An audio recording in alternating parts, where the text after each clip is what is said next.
It's currently Monday, and yesterday I did a cycle ride. What I'm surprised at is that for whatever reason, my triceps hurt more than my legs do. So I cycled for half an hour. If you haven't seen the last video, I cycled for half an hour, and my arms hurt more than anything else in my body.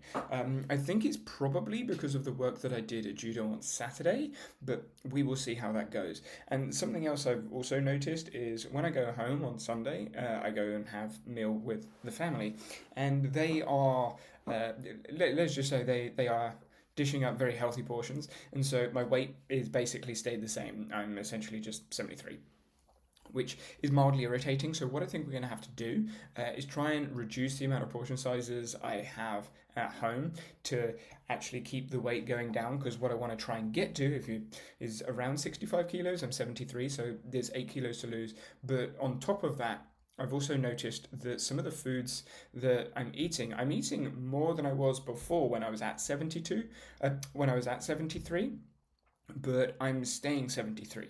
So I feel like because I'm eating a lot more and I'm doing a fairly amount more. I mean, what am I doing? Maybe 3 days of exercise more, but the exercise more is like half an hour more, so maybe an hour and a half more exercise a week, but I'm eating considerably more, like almost twice the amount. I was having 2 meals a day before, so I was having lunch essentially, which was 80 grams of rice, 80 grams of peas, and that was it. Maybe with barbecue sauce, like I don't know, 10 grams of barbecue sauce, and then I'd have maybe an apple or some toast. Then dinner is basically the same dinner as I'm having now, and I wouldn't eat anything else. And I was sitting at 72, 73 kilos. Now I'm having breakfast, which is a bowl of cereal, which is like cereal and milk, and then I've got a couple of eggs plus water. Then I'm having lunch, which is the same sort of thing, but instead of having 80 grams of peas, I'm having 150 grams of peas, and instead of having no protein, I'm putting tuna in it, so that's more. I'm not having the bread though, then. I'm not having the toast. Then I'm having the toast in the evenings with cottage cheese instead of mayo, so that kind of evens out. But then my dinners are about the same.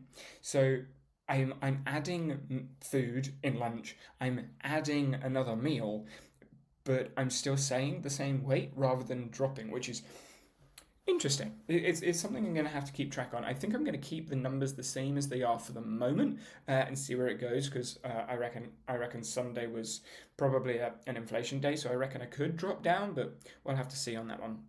And the other topic that I wanted to discuss today is I was looking through a load of what's called sparring, Randori. I was looking through Randori's basically practice sparring, or sparring practice fights, and what I noticed, which I knew as soon as I went into the first judo session, is a lot of the uh, movement that they are doing is coordinated movement. It's movement with the other person, and when I'm doing the isolated drills, techniques, whatever you want to call it, I don't feel like I'm coordinating with the other person. And I said this a couple of times. It feels like they are falling over in the session. It feels like they are trying to fall over or they are throwing themselves over rather than me getting them there or me maneuvering their body in a way that it makes sense to go that way. Like we were doing, I can't remember which one, I don't remember the names of these things, but myself and the person I was with, we were essentially doing a dance. It was move feet back and forth, back like stepping forwards and backwards until the person was ready, like the person throwing was ready to throw the other person and the other person knew it, and then it was very choreographed, and it didn't feel like a coordination between two bodies, whereas watching all the randoris, it's very fluid. So when there is a trip, when there is a sweep, when there is a throw, when there is something going on, there is coordination and there is a lot of imbalance. But the imbalance isn't necessarily correct. Like I was watching a black belt fight I think it's purple belt in judo, something like that. You could probably search it on YouTube and find it. But I was watching the fight, and the black belt, even though they did the same move 4 different times, every single time was completely different. Now, in ecological dynamics, repetition without repetition, there is no movement that is exactly the same. There are always differences. Bernstein's hammer, even though you hit the same point, every swing is different.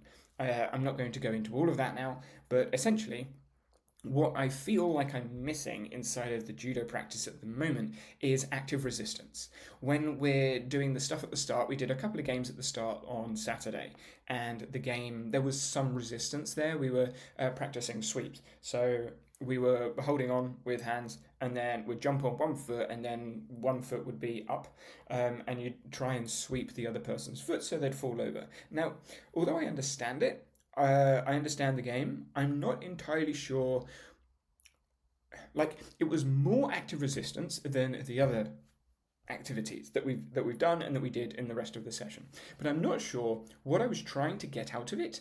And I even asked the people that were running the session afterwards, am I meant to be falling over? Because I was going, because it was one on one. I was going against two other people, and granted they were smaller than me, but neither of them got me off balance. Like, I fell over once because I felt bad that I'd like taken this person 8, 9 times in a row, and I'm like, I feel like they need to find success, but is this my job to give them success, or is it their job to get it right? Is the weight disparity too unfair? Like, I didn't really know what was going on, and like in that situation, in that dynamic, what am I meant to be doing? Is there active resistance? Is it they're just not getting it right, or am I meant to be falling over? Because everyone else was falling over. Similar situation when I moved to the next partner, I just kept tripping them up, and I'm like, I feel success, but I feel bad that they're not feeling success. So I feel like I should be falling over. And this is where I feel like games and active resistance is one of the challenges for coaches to try and develop their games, active activities, and things like that with active resistance that is fair in a sport like this. I'm new to the sport, 3 weeks, well, 4.5 hours, not even 5 hours in. And so, even though I enjoyed the active resistance, it was quite simple for me at that time because the active resistance wasn't that challenging. Then I go from the situations where I've won essentially the entire time to a person that's 30 kilos heavier than me and is very choreographed. So, looking at the Randoris, I'm thinking, where is my active resistance that I can wrestle with, that I can coordinate with? There wasn't much of it, and that's what I'm trying to work out now as to how that would look like inside of a judo practice. And what I was doing is I was looking online and trying to find active resistance training. And well, I would also describe this as representative practice. In ecological dynamics, that's what we would typically call it, representative practice. And Randori is as close as you're going to get to representative without it being an actual fight. However, you can simplify tasks, and that's what I was looking for. And it's kind of biased and annoying. But the only person that I could find, well, I found two. The only person that I could find doing a session that I would look at and recognize as the constraints-led approach or ecological dynamics or representative practice was Cal Jones.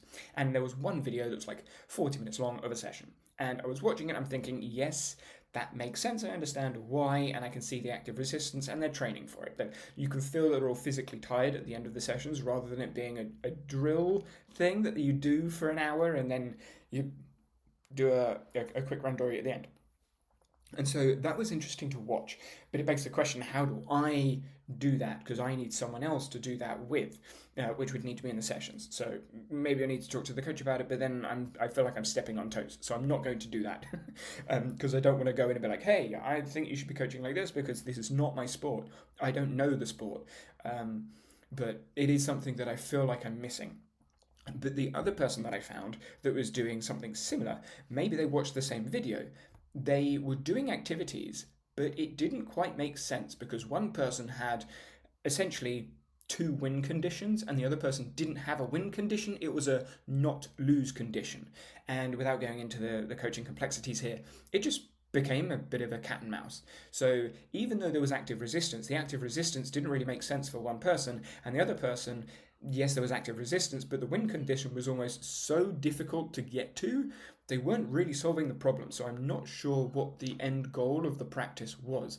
And this is where I'm finding it really interesting, like very like challenging to wrestle with. I want to learn, but I want to understand why the coach is doing it the way they are, to develop movements. So I want active resistance and coordination. That's what I'm looking for in the next practice. But how I get that, And where I get that from, I'm not sure, especially as all the people are going to be different and they're going to want to do different things. So, yeah, we'll have to see. That's what I'm currently thinking about anyway.